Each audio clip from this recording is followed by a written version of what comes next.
Buen día chicos, el día de hoy vamos a hablar un poco sobre la sistematización. Claramente hay que entenderlo desde el inicio, ¿no? La metodología de la investigación. Vamos a ver un par de cosas de cómo consiste la metodología de la investigación y luego cómo se va vinculando esto cuando estamos haciendo ya una sistematización. Es importante que antes de llegar a un proceso de sistematización, primeramente se pueda tener un conocimiento mucho más claro sobre cómo el proceso de metodología de investigación es aplicable. Entonces, luego vamos a platicarlo y, bueno, vamos a discutir los temas que me parecen que son importantes a lo largo de este curso para que podamos entender justamente qué cosas son las que vamos a utilizar. Por un lado, vamos a hablar sobre los tipos de investigación, las etapas que tiene, las características de una investigación, las partes, el ciclo de vida que tiene la investigación y el desarrollo del proyecto de investigación, y luego vamos a tratar de interrelacionarlo de manera de cómo se puede vincular, mejor dicho, cómo se vincula directamente con el proyecto de sistematización. Y bueno, hay que recordar primeramente por qué vamos a hacer un proyecto de investigación. Tenemos que tener bien clarificado cuál es el objetivo central que nosotros andamos buscando cuando estamos haciendo una de estas actividades. Y aquí nos podemos encontrar que podemos comparar elementos que resulten importantes, ya sea de hechos que sean históricos o hechos que hayan ocurrido a lo largo del tiempo y los queramos entender y queramos comparar el comportamiento. También podemos descubrir cosas nuevas cuando hacemos un estudio. Esto es importante, sobre todo cuando se está haciendo una tesis de investigación, por ejemplo, que se hace descubrimiento de resultados nuevos cuando se ponen a prueba ciertas hipótesis. Queremos actualizar la información ya está un poquito desfasada, queremos actualizarla, queremos utilizar nuevas referencias, queremos ver cómo ha evolucionado el tema que nos interesa. Podemos refutar o contrarrestar directamente lo que ha opinado otro investigador para ayudarnos nosotros también a crear un diálogo científico. El contraste de datos, de resultados, es otra manera de que nosotros nos sentimos motivados a hacer una investigación. El análisis de los resultados, queremos analizar a más profundidad qué resultados estamos obteniendo y cómo se están dando de una mejor manera. Entonces eso también es importante que lo podamos ir nosotros clarificando desde un inicio, ¿no? Y finalmente la formulación de nuevos conocimientos, la formulación de nuevas teorías que sirvan también al avance y al progreso de la ciencia o de la investigación como tal. Entonces eso es importante, tenerlo claro desde un inicio, cuál es la intención, cuál es la finalidad por la cual yo quiero hacer una investigación, y de acuerdo a esas finalidades que se me va a ir aclarando el camino, se me va dilucidando los elementos que voy a encontrar y también me sirve para tomar las decisiones más acertadas al momento de plantearme la investigación que estoy tratando. También es importante refrescar este aspecto, los elementos que conforman una investigación o los enfoques. Nos vamos a encontrar con dos enfoques fundamentales, el enfoque cualitativo, el enfoque cuantitativo. Obviamente hay un tercer enfoque que se le denomina mixto, que básicamente es la sumatoria de estos dos enfoques. No obstante, hay que entender en qué consiste cada uno de ellos. El enfoque cualitativo, como su nombre mismo lo indica, está buscando cualidades, pretende entender las cualidades de un fenómeno, tomemos un fenómeno cualquiera, y lo vamos analizando desde el punto de vista no numérico, sino desde el punto de vista funcional, desde el punto de vista operativo, cómo se va relacionando, qué posibles causas lo han generado, y también esa interpretación que nosotros le damos como investigadores para ir conociendo si los resultados que se están obteniendo o que se obtuvieron luego de hacer un periodo de investigación tienen cierto realce. Aquí podemos ver, por ejemplo, el impacto que tiene el desarrollo de un proyecto en el sentimiento, en la calidad de vida de las personas. Por ejemplo, eso muchas veces no se puede medir de manera matemática, sino que ya es un aspecto más sentimental, emotivo. Entonces, eso es lo que trata de valorar y entender desde un punto de vista cualitativo este enfoque. En cambio, tenemos el enfoque cuantitativo, que es un enfoque más rígido porque su fundamento, su centro está en el número, en el dato, en la matemática.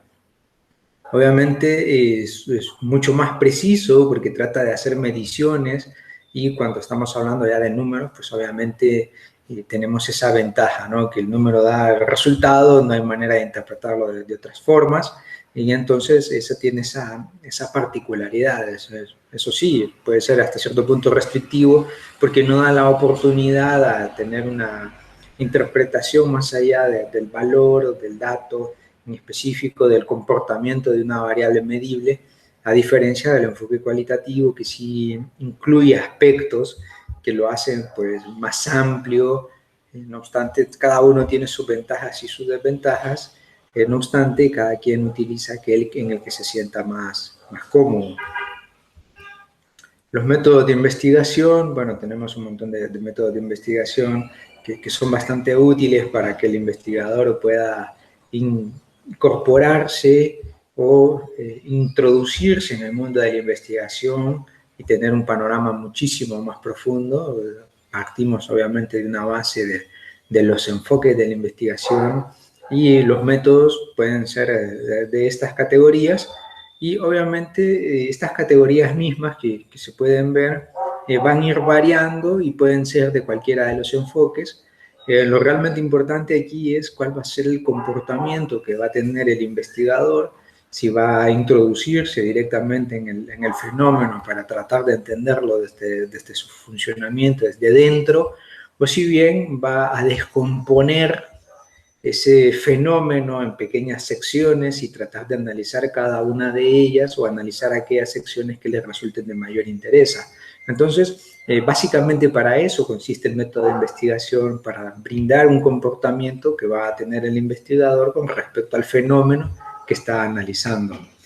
Y bueno, básicamente es a partir de ahí, de ese comportamiento, si va a ser muy involucrado o si va a deducirlo o si va a ser hipotético, o si va a ser muy analítico, o si va a ser sintético, o si va a ser algún paralelismo comparativo.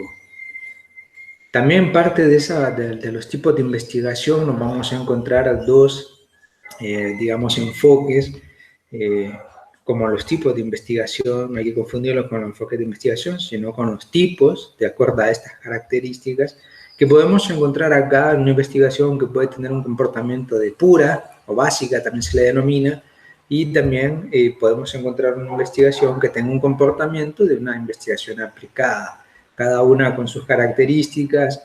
En su momento se vuelven bastante complementarias en la medida que el investigador profundiza más, amplía más, pues va saltando de una a otra para enriquecer también su conocimiento como investigador y sus herramientas. Por aquí podemos encontrar, por ejemplo, la investigación puro básica que trata de entender la función o la generación de conocimientos o teorías, es decir, trata de entender el funcionamiento del fenómeno desde el punto de vista conceptual. Y en cambio la investigación aplicada trata de mejorarlo. ¿Qué significa esto? Bueno, no precisamente que una investigación va a desarrollar una mejora tan directamente como si en su momento.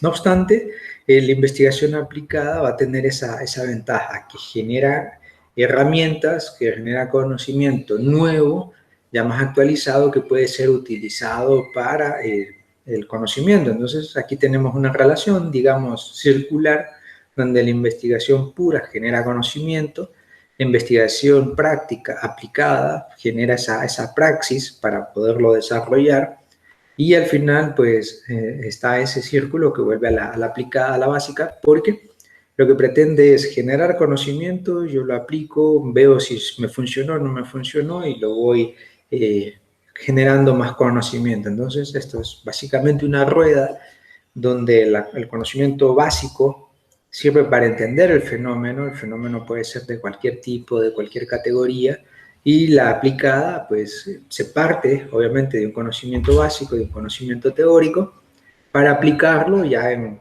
campo, ya en herramientas, en el desarrollo de algún proyecto como tal. Se desarrollan nuevas estrategias, nuevas herramientas que van a ser aplicadas y que tienen su basamento a partir del conocimiento básico. De ahí nos vamos a encontrar otra categorización de estas tipologías, que los podemos ver, al igual que los métodos, que básicamente dirigen o dicen por dónde va a ir el investigador, si va a ser inductivo, etc. En este caso, los métodos de investigación van a ayudar a tener más claro el panorama hacia dónde se quiere dirigir el investigador, desde qué quiere hacer, como aspecto histórico, ¿no? Analizar un fenómeno histórico, analizar un fenómeno a partir de la documentación, analizar el fenómeno, describirlo, ser correlativo, es decir, tomar las causas y los efectos que han generado ese fenómeno. Por ahí también tenemos de manera explicativa cómo va a explicar desde su perspectiva la ocurrencia de ese fenómeno. Un estudio de caso donde lo toma con particularidad el caso como en sí, hace una investigación de tipo experimental y una investigación de tipo exploratoria. Cada uno tiene sus características, tiene sus herramientas.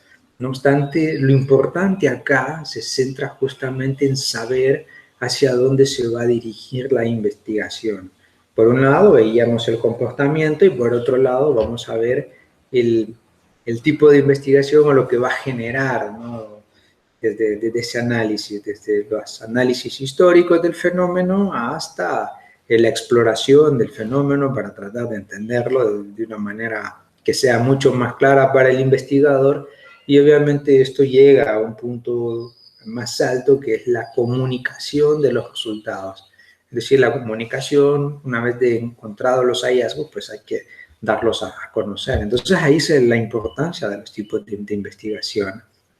También es importante conocer el tiempo en el que se comporta una investigación, o la temporalidad, podemos decirla, de la investigación. Esto significa que la investigación puede ser seccionada o transversal, es decir, ocurre un fenómeno a lo largo del tiempo y nosotros hacemos un corte y en ese corte obtenemos la información que nos interesa. Y de esa manera estamos haciendo una investigación con un corte transversal. Es decir, tomé datos a partir de un momento en particular y solamente hasta ahí quedó. En cambio, el contrapunto, la investigación longitudinal va tomando datos a lo largo del tiempo, por lo menos en un periodo de tiempo.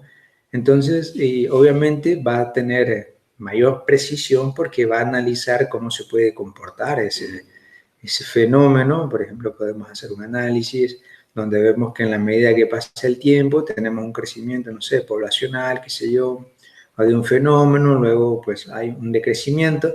Esto nos va a ayudar a tener una panorámica mucho mayor. Es obvio que hay investigaciones que solamente requieren de un corte transversal, es decir, de una única o pequeñas tomas de datos, a diferencia de una investigación longitudinal que sí va a requerir una longevidad o una temporalidad mayor en la recopilación de datos, porque va a ayudar a tener también precisión. Entonces, es parte también de la decisión del investigador, es decir, en cuánto tiempo yo planeo tomar los datos que voy a utilizar. Si lo llevamos al plano ya de la sistematización es un fenómeno que ocurre, un proyecto o una situación que ha ocurrido y que nosotros queremos reconstruirla.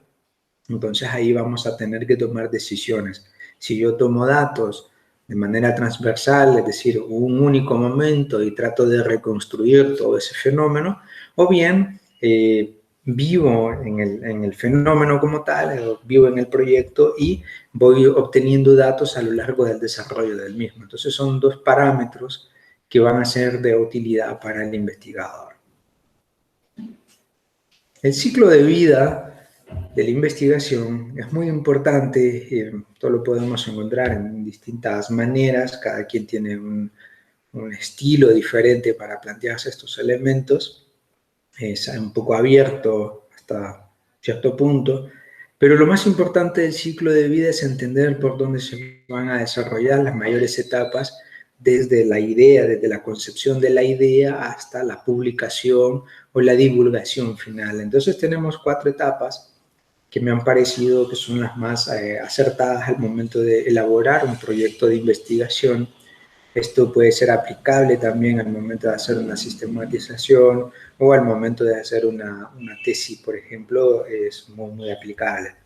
Partimos de la etapa primera, que es la concepción o la construcción de la idea, es decir, bueno, yo tengo una idea como investigador, quiero investigar tal o cual fenómeno, quiero analizar tal fenómeno, y a partir de ahí, pues, desarrollo, me planteo del qué voy a estudiar, qué es lo que pretendo estudiar, y como lo vimos anteriormente, cuál es el objetivo que yo quiero pretender con esto, ¿no? Analizar datos, generar nueva información, etcétera.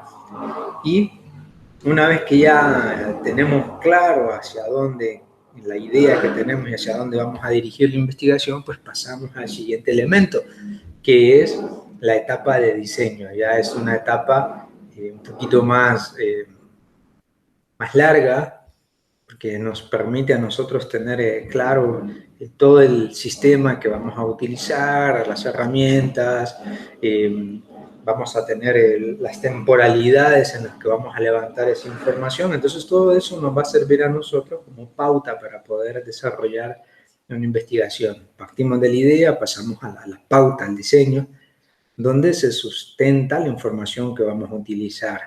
Obviamente toda investigación va a demandar de una información primaria y una información secundaria, y parte de ese diseño es saber seleccionar, identificar esas herramientas que vamos a utilizar.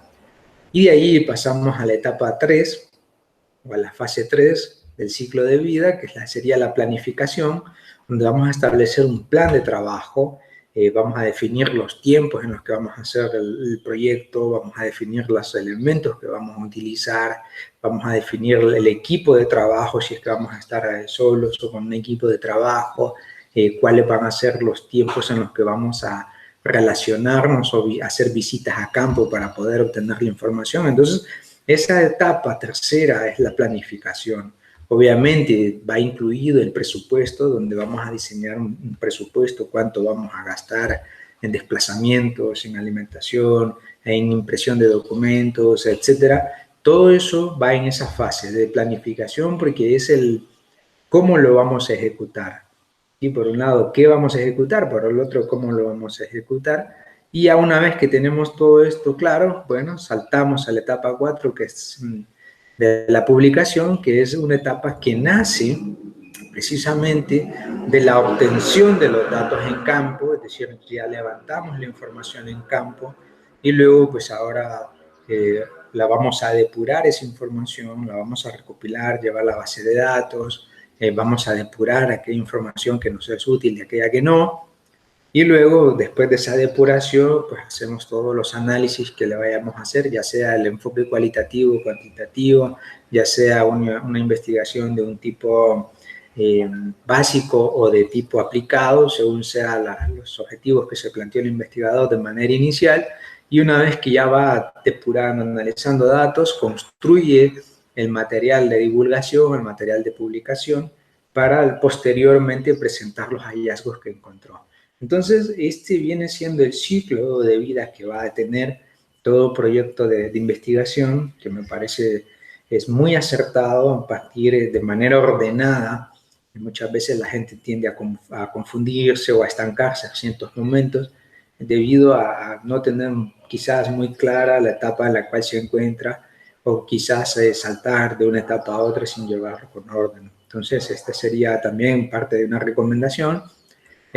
Trabajar según las etapas, más apegado, de manera que permita tener un trabajo mucho más prolijo y complicársela en lo menos posible, que eso también es la intención que andamos persiguiendo, ¿no? Complicarnos lo menos, trabajar bien, obviamente, con calidad, pero sin demorar tanto el proyecto de investigación. Y dentro de ese ciclo de vida, entendiendo cada una de esas etapas, de manera resumida podemos encontrar acá en qué consiste o qué se va a hacer con cada una de esas fases. Por ejemplo, aquí tenemos la idea. Primero vamos a definir cuál va a ser el área de investigación, el tema de investigación que a nosotros nos resulte conveniente o de interesa, las preguntas que se va a hacer el investigador o que se hace el investigador. En este caso, son preguntas más que todo orientativas, no son preguntas para la confección de un material, que muchas veces las personas tienden a confundirse acá, o los aprendices tienden a confundirse en el sentido de que cuando se les plantea la elaboración de preguntas de investigación, lo que están haciendo son preguntas casi autorresponsivas o autorrespondidas. En ese caso no, son preguntas orientativas de cómo ocurren las cosas, por qué se dan, qué impacto tienen, etcétera. Ese es el tipo de pregunta que va a utilizar el investigador.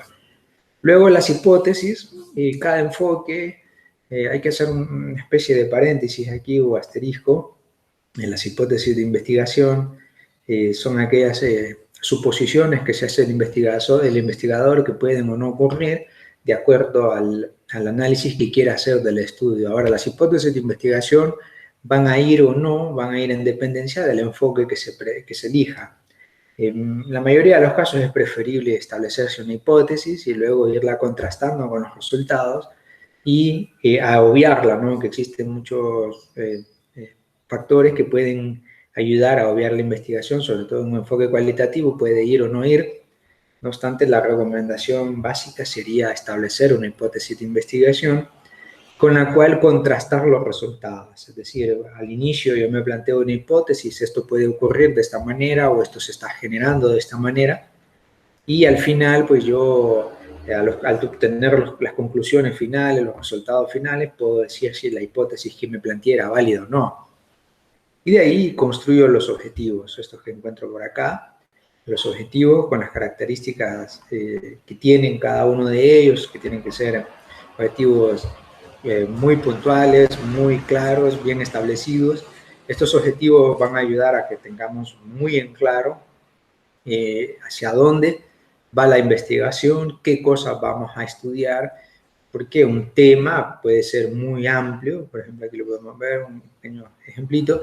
Aquí podemos encontrar un tema amplio del universo de la investigación, pero lo que nos interesa a nosotros de todo ese universo es quizás este aspecto en particular. Entonces, para definir esto, los objetivos son los que nos van a ayudar a aclarar este elemento.